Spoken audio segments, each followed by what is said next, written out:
Now, you might remember the Mayor of London, Sir Sadiq, is planning on making Oxford Street a car-free zone. Since the local elections, the Conservatives, who won back control of Westminster Council, have vowed to mount a legal challenge against the plan. I'd love to know what you'd like to see there. Obviously, I cross it every day, but I took a walk along it in advance of today. Paul Swaddle is the new Conservative leader of Westminster Council.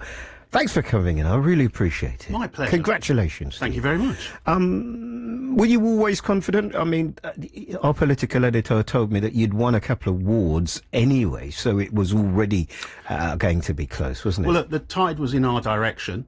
We'd won a couple of seats, one from a defection from Labour and one in a by-election. And so, yeah, we were positive going into the election, but never assumptive. What say you to the idea that you're winning back what everybody always thought would be yours? Sorry? I.e., that Westminster is a Conservative borough. Well, look, Westminster is a Conservative borough again, but I'm never assuming that it will always be a Conservative borough. We will fight for residents and we'll stand up for residents, and if we do a good job, they'll hopefully re-elect us. But fighting for residents, and I don't want to accuse anybody of NIMBYism, because that's your job. As a local politician, you have a job, like I do, for London, right? So yours is for Westminster. But something needs to happen at Oxford Street. You know it and I know it. I don't know whether it's Harry Potter shops, the sweetie shops, pop-up shops, but it ain't the street that I grew up romanticising, and many of my listeners, you know, you get on a bus and come to town, and you kind of wouldn't do that now. You'd go to Westfield. Well, look, it's both the local high street and the nation's high street. And so we need it to service both audiences. Westminster has 200,000 residents and 800,000 visitors a day. So we are very much a visitor-based place. We need to ensure that Oxford Street works for all of those people. I don't believe the Mayor's plans do. The last Labour administration didn't believe that the Mayor's plans did. I actually backed publicly the Labour plans for an improvement to Oxford Street because it would have worked. And it was backed by businesses. £150 million worth of investment was going to happen. The business money has gone. As soon as the Mayor got involved, they were like, this is too much. Now we don't know what's happening. And they've walked away. So that's terrible for Westminster and Oxford Street. What we need to do now is build a plan that works. And the Mayor's plan is vague at best. It doesn't have any detail other than he wants it pedestrianised. He's taken, as well you know, Adam would be a guest on this show, your predecessor. And once that happened, I couldn't get him back on. And I knew why I couldn't get him back on, because he didn't agree with it, he didn't like it, but he didn't want to go against the Mayor of London, who said to me during the election, Eddie, you and London will see what we can get. Labour Mayor, Labour Authority, Labour Government. It hasn't quite worked like that. But my question is simply, what pressure can you bring to bear, or what feels like it's already signed off, there's a consultation going through, that Adam and the Labour administration could not? Well, the first thing I did with the council is to ask the chief executive to explore all the legal angles that we can to get the decision. And have they come back yet? No, I mean literally, it's been a couple of days. But the reason I'm pressing it is you don't like it, they didn't like it. With the government and the Mayor of London, who have extensive powers, as you well know, it is quite possible that you can't do anything about it. Unfortunately, the capitulation of the last Labour administration and their failure to stand up to Sadiq Khan has put us in this position. My job now is to stand up, to be a voice for Westminster. I'm not going to be held back by any party loyalties for the Labour government and the Labour Mayor, and I'll stand up for Westminster. Well, I know, but you can appreciate what you're saying, and it is exactly what the Labour Party... I'm not arguing with it about that. Conservative or Labour, we don't think these plans that you're bringing in are good.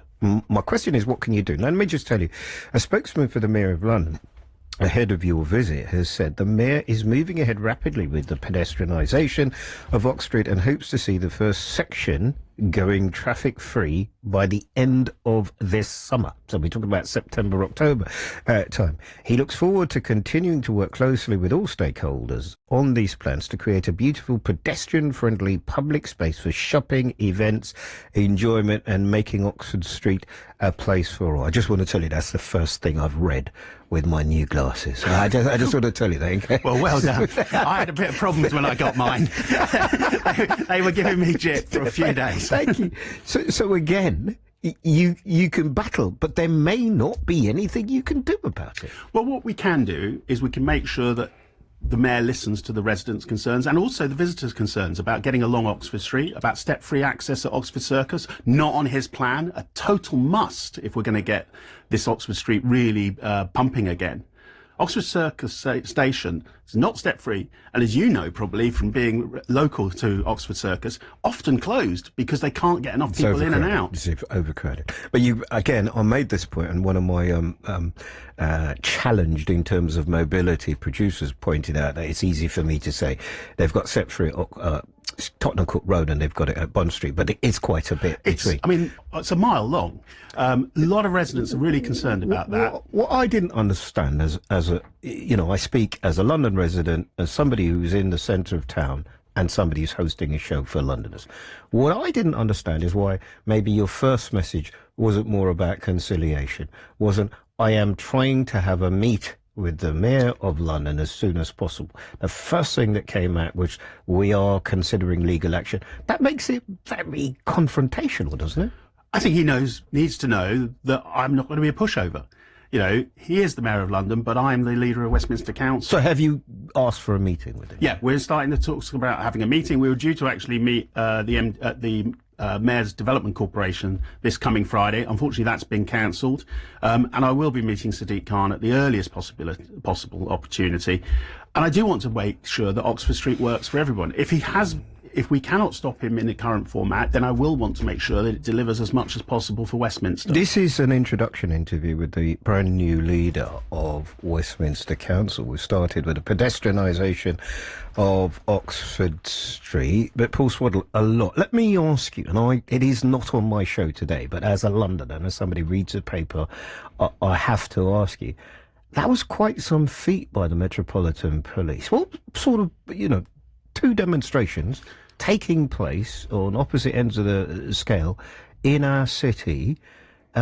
What involvement, notification, what's your role at a time like this? And you're brand new, aren't you? So how did it work? So Westminster's role is actually not to do with the policing and the safety of the marches, but rather the clean-up and the mess that's left behind.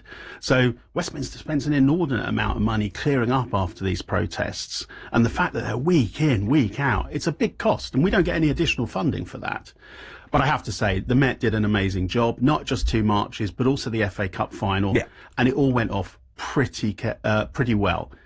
I think there will be some follow-up arrests, hopefully. I think there are incidents in both marches that were unacceptable. And that's why I refer to them as hate marches, because there are too many people involved in those that are spiteful and want to, cause offence to people deliberately. It's freedom of speech, Paul, and surely on the fringes of it, absolutely, and the police said they'll calm down. But you're not saying that we don't have freedom of speech, are you? No, 100% freedom of speech is absolutely sacrosanct.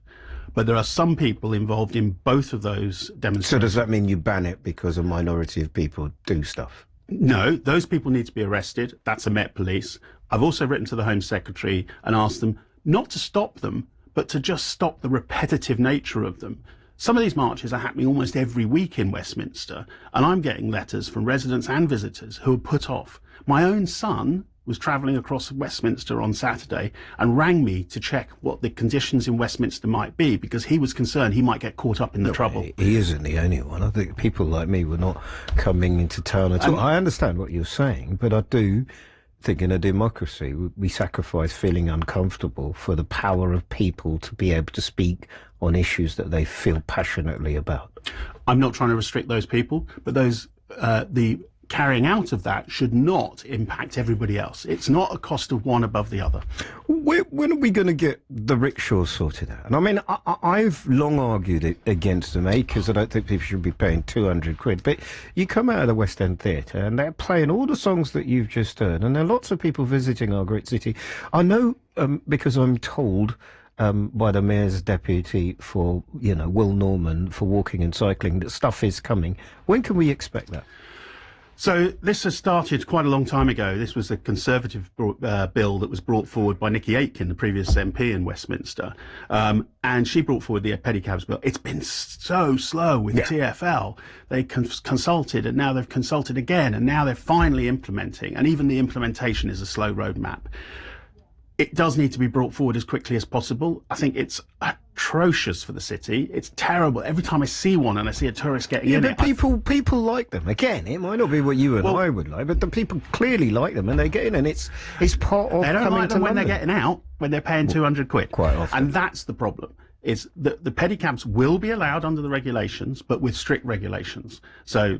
no amplified music, which is a big issue, but also strict fares. Let's get to those line bikes, because somebody like me sees them in the middle of the pavement, and Tom Edwards, our transport correspondent, him and I will do it. But tomorrow, we give them a hard time.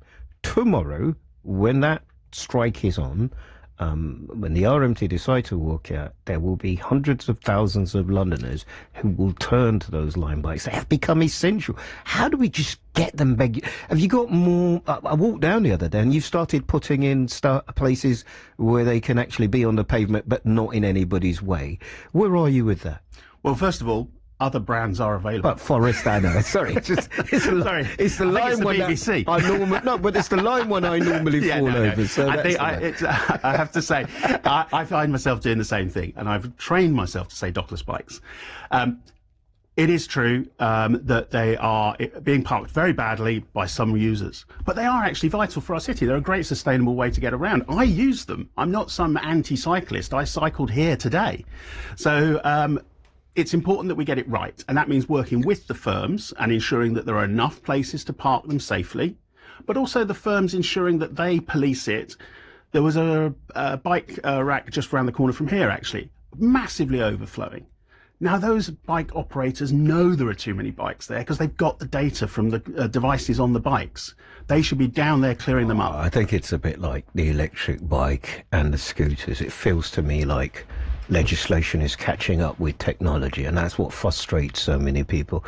It's lovely to meet you, and I hope we have an ongoing relationship. I don't like candy stores. I don't like them. No. In the same way as when I go home. Well, I don't like empty barbers. We'll get you to come and join us. Yeah, you say that. I hope, but it's Seriously? good and bad. I'm here for London, and I want you to just explain to our listeners what your priorities are. What was the thing that you think won it for you, and what your priorities? Because we need to have something to measure you by, and I'm not sure it should be the pedestrianisation of Oxford Street. What's your pitch? What's the project? What's the thing that you get passionate about? So the first and most important thing when we were out on the doorstep listening to residents for the last 4 years was safe streets.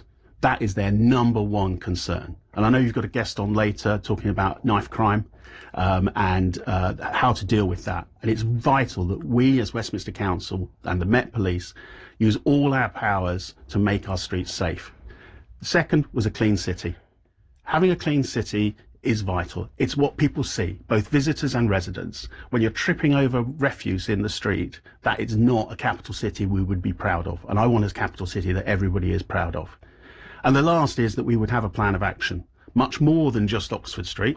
And that's why, Eddie, I've brought you in a copy of my manifesto so that you can hold me to account. Oh, well, you know I will. Fergus knows I will. So that's the plan. We've put it in public. Yes. And we've got a 100-day plan that we've already started to implement. Yeah. The first thing was an appointment of a cabinet member for enforcement, to put enforcement right at the heart of everything the city does. Listen, I know we're over time. Sorry. Looking at Mandami, who's got rid of a £12 billion deficit over in New York. He's got somebody in each department looking at efficiencies. That might be something, because in the same way we used to look at Giuliani before he had whatever happened to him. And he got that kind of no broken windows, no, total kind of justice. It's going to be interesting. So lessons to learn. Before you go, is there anything from your time working with Lord Sugar that you knew I was going to do it at some point, right? Before I tell you you're fired after reading your manifesto, is there anything that you think you can bring to bear, any of that expertise? Look, I have a business background, but what more importantly is I have a team of people behind me. Right. So I've got a cabinet member for enforcement, I've got a cabinet member for value for money, I've got a cabinet member for growth, I've got cabinet members that are very focused, and I hope that some of them can come in and also answer your questions and show what they're doing in their areas. Oh yeah.